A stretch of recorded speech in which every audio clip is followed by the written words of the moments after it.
অধিকারীর পিএ চন্দ্রনাথ রথ তার খুনের ঘটনায় এবার একাধিক তথ্য পুলিশের হাতে। পরিকল্পনা করে ঠান্ডা মাথায় শুভেন্দু অধিকারীর পিএকে হত্যা করা হয়েছিল 6 তারিখ রাত্রে। চন্দ্রনাথ রথ হত্যাকাণ্ডে ধৃতদের জেরা করে নিশ্চিত হয়েছে পুলিশ। গতকালই বিহার এবং উত্তরপ্রদেশ থেকে মোট 3 জনকে গ্রেফতার করা হয়, যার মধ্যে একজন শার্প শুটার। বক্সার থেকে নিসান মাইক্রা গাড়ি এসেছিল ধৃত ময়াঙ্ক রাজ মিশ্রা। এই হচ্ছে সেই নিসান গাড়ি যে গাড়িতে করে বক্সার থেকে এসেছিল ধৃত ময়াঙ্ক রাজ মিশ্রা। পুলিশ কিন্তু এমনটাই জানিয়েছে। আপনাদের মনে থাকবে অ্যানিমেশনের মাধ্যমে যে ছবি আপনাদের আমরা দেখিয়েছিলাম, যেখানে নিজের গাড়ি স্করপিওতে করে একেবারে মধ্যমগ্রামে গলির মধ্যে ঢুকছেন চন্দ্রনাথ রথ, এবং সেই সময় এই নিসান মাইক্রা গাড়ি কিন্তু তার পথ আটকে ছিল। সেই সঙ্গে দুটো মোটর বাইক তাও কিন্তু ঘটনাস্থলে উপস্থিত ছিল। আর এই হচ্ছে সেই নিসান মাইক্রা গাড়ি যা একেবারে বক্সার থেকে এই গাড়ি চেপেই ধৃত ময়াঙ্ক রাজ মিশ্র সে এসেছিল, এবং বিভিন্ন সময় বিভিন্ন জায়গায় গাড়িটিকে কিন্তু এই খুনের আগে পার্ক পর্যন্ত করে রাখা হয়েছিল। পুলিশ সূত্রে আর কি জানা যাচ্ছে, নতুন তথ্য জানবো। ময়ূর ঠাকুর চক্রবর্তী সরাসরি আমাদের সঙ্গে রয়েছেন। ময়ূর, দেখো, তোমায় যেটা জানাই কুসুমিতায়, পরিকল্পনা মাফিক এই চন্দ্রনাথ রথ শুভেন্দু অধিকারীর আত্মসহায়ক, তাকে খুন করা হয়েছে। ঠান্ডা মাথায় ভিন রাজ্য থেকে এসে গাড়ি নিয়ে নাম্বার প্লেট ট্যাম্পার করে অভিযুক্তরা এখানে অপারেশন চালিয়েছে। কিন্তু ওই যে কথা আছে যে কোনো না কোনো ক্লু অপরাধীরা রেখে যাবে, অপরাধীরা রেখে গেছে যে তারা ইউপিআই ট্রানজ্যাকশন করেছে টোল প্লাজায়, সেই ক্লু। এবং এই যে আমরা এখন যেখানে দাঁড়িয়ে রয়েছি বারাসাতের 11 নম্বর রেলগেট, একটা সিসিটিভি ফুটেজ আমাদের সামনে আজকে এসেছে, যে ফুটেজে দেখা যাচ্ছে ওই নিসান মাইক্রা গাড়ি যেটা খুনে ব্যবহার করা হয়েছিল সেটা কিন্তু এই যে 11 নম্বর রেলগেট এখানে দেখতে পাওয়া যাচ্ছে।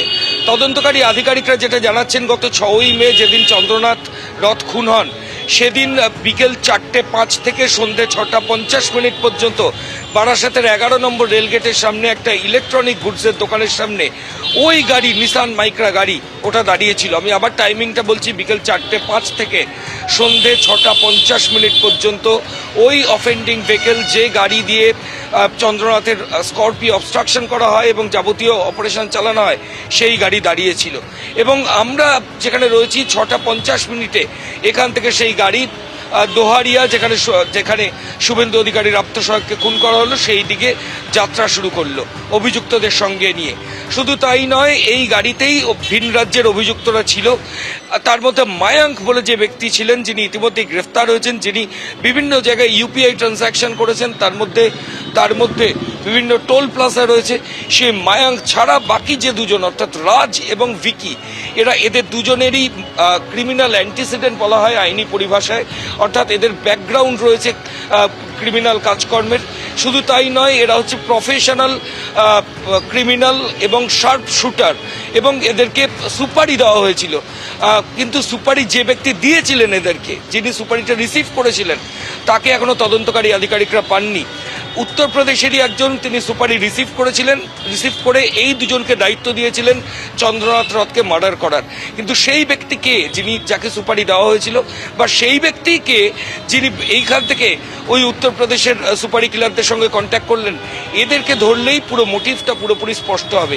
এর পাশাপাশি কুসুমিতা, এটাও তোমায় জানাই, 6:50 এখান থেকে নিসান মাইক্রা গাড়ি চলে যাচ্ছে দোহারিয়াতে অপারেশনের জন্য। সেখানে রাত 10টার পর 50 সেকেন্ডের একটা স্মুথ অপারেশন অভিযুক্তরা করলো, এবং তারপর ওখানে গাড়ি রেখে তারা পালিয়ে গেল। গাড়ি রেখে তারা কোথায় চলে গেল? তদন্তকারী আধিকারিকদের বক্তব্য, তারা শিয়ালদা স্টেশনে রাত 12টা নাগাদ যায় এবং সেখানে গিয়ে তারা মিট করে। অর্থাৎ যেদিন রাতে চন্দ্রনাথ রথ খুন হন, সেই রাতেই অভিযুক্তরা শিয়ালদা স্টেশনে চলে যায়, এবং শিয়ালদা স্টেশনে গিয়ে একটা টিম উত্তরপ্রদেশের বালিয়া, যেখান থেকে এসেছিল সেই উদ্দেশ্যে, এবং আর একটা টিম বিহারের বক্সারের উদ্দেশ্যে রওনা হয়, এবং সেখান থেকে তারা পালিয়ে যায়। তদন্তকারী আধিকারিকদের আরও যেটা বক্তব্য, যে মায়াঙ্ক বলে যে ব্যক্তি, যিনি ইউপিআই ট্রানজ্যাকশন করেছিলেন, তিনি যশোর রোডের ওপর বিরাটি যে স্টপেজ রয়েছে সেখানে আগে থেকেই নেমে গেছিলেন। অর্থাৎ কেন তিনি সেখানে নেমেছিলেন, তিনি কোথায় অপেক্ষা করছিলেন, এখন সেগুলোই তদন্তকারী আধিকারিকরা দেখবেন। একেবারে ময়ূক, ধন্যবাদ। এবং কি কারণে, কি উদ্দেশ্যে এই খুন, কারাই বা দিয়েছিল সুপারি, এই সবটাই কিন্তু জানার চেষ্টা করছেন তদন্তকারী আধিকারিকরা।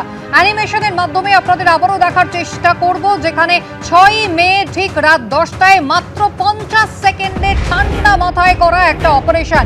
দেখুন, এই হলো স্করপিও গাড়ি যাতে করে চন্দ্রনাথ রথ তিনি মধ্যমগ্রামের রাস্তায় প্রবেশ করছিলেন, নিজের বাড়ি যাচ্ছিলেন এবং সেই সময় এই নিসান মাইক্রা গাড়ি এসে তার পথ আটকায়। দুদিক থেকে আসে দুটি মোটর বাইক এবং শার্প শুটার সহ বাকি যে অভিযুক্তরা গাড়ি থেকে নেমে আসে পয়েন্ট ব্ল্যাঙ্ক রেঞ্জ থেকে একেবারে গাড়ির কাছে বন্দুক ঠেকিয়ে পরপর 10 রাউন্ড গুলি চালায়, যার মধ্যে 3 রাউন্ড গুলি তার হার্ট ফুটো করে বেরিয়ে যায়। ঘটনাস্থলেই মৃত্যু হয় চন্দ্রনাথ রথের। অত্যন্ত পরিকল্পিতভাবে এবং তাকে লক্ষ্য করে টার্গেট করেই কিন্তু এই হত্যাকাণ্ড চালানো হয়েছে, পুলিশ একেবারে নিশ্চিত।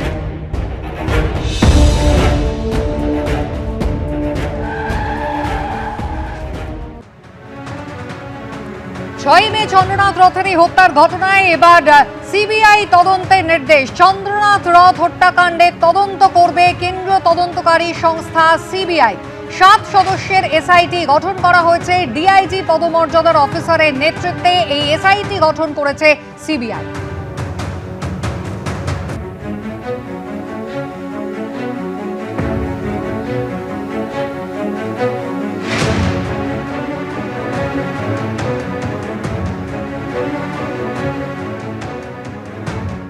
বেলডাঙ্গায় তৃণমূল সরকারের পাড়ায় সমাধান প্রকল্পে দুর্নীতির অভিযোগ তুললেন হুমায়ুন কবির।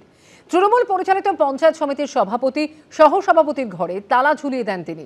তদন্ত না হওয়া পর্যন্ত অফিস খোলা হবে না বলে হুঁশিয়ারি দিয়েছেন আম জনতা উন্নয়ন পার্টির জয়ী প্রার্থী, যদিও অভিযোগ অস্বীকার করেছে তৃণমূল। সভাপতির চেম্বার তালা দিয়েছে, চাবি আমার কাছে।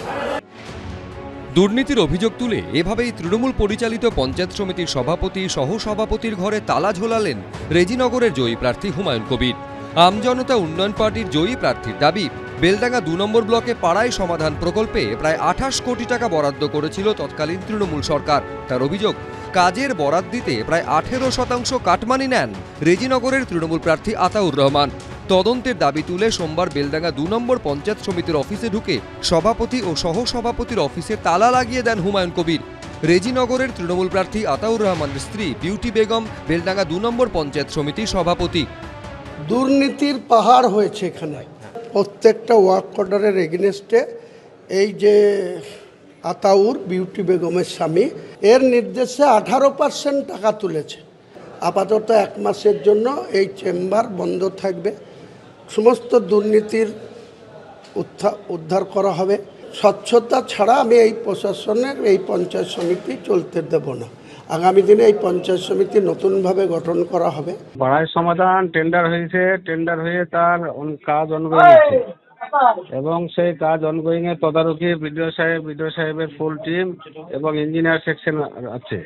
তাদের কাজ কোথায় দুর্নীতি হয়েছে না হয়েছে ইঞ্জিনিয়ার সেকশন দেখতে পাবে।